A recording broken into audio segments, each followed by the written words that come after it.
crucial de voir le surgissement de ces technologies, celles-ci et d'autres, de surveillance d'une manière ou d'une autre, ou qui pourraient servir à la surveillance et qui viennent franchement interagir ou atteindre notre vie privée, et notre vie privée, c'est-à-dire notre sphère dans laquelle nous avons droit, et c'est reconnu par diverses chartes et constitutions et le droit européen, de nous mouvoir librement. Donc cette question-là, et comment est-ce qu'on est absolument essentielle à résoudre pour pouvoir concilier, dans le fond, la propagation positive de ce genre de technologie, mais dans une sphère où l'on ne soit pas contraint. Alors à ce stade et à cette minute, nous avons la RGPD, donc le règlement général de la protection des données, qui permet, s'agissant des données biométriques, de pouvoir exercer un droit d'opposition, c'est-à-dire de dire je ne veux pas qu'on utilise mes données. Alors j'ai l'impression, enfin c'est intéressant comme mesure, mais je ne sais pas à l'aune d'une application, j'allais dire,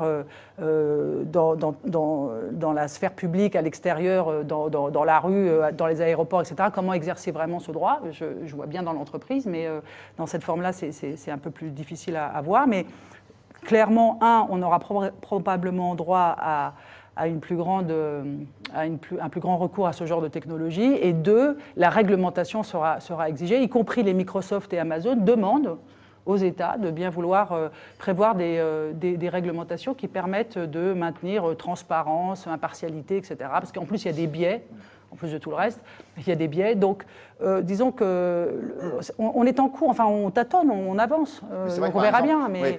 On se dit qu'on est à peu près protégé parce que dans nos démocraties, c'est l'État qui a ces fichiers avec nos photos qu'on a données pour notre carte d'identité. Mais Facebook, par exemple, a les photos de centaines de millions, voire de milliards de gens. Oui, alors les gens ne sont pas obligés de les donner non plus, hein, si vous voulez. Hein, c'est-à-dire que, bon, mais il se trouve que Facebook a 2,3 milliards d'utilisateurs dans le monde. Sa filiale Instagram, donc d'images, de photos, a, de mémoire, entre 1,4 et 1,5 milliard d'utilisateurs dans le monde. Ces gens-là, dont je fais partie d'ailleurs, on ne les force pas à donner leur image, si vous voulez. Et on y trouve forcément... Excusez-moi, les jeunes adolescents qui, effectivement, sont quand même un petit peu crédules, on ne les force pas à donner leur image. Il y a une pression sociale, on va dire. Il y a une pression qui est exercée sur eux. Ne me faites pas passer pour un naïf, que je ne suis en aucun cas.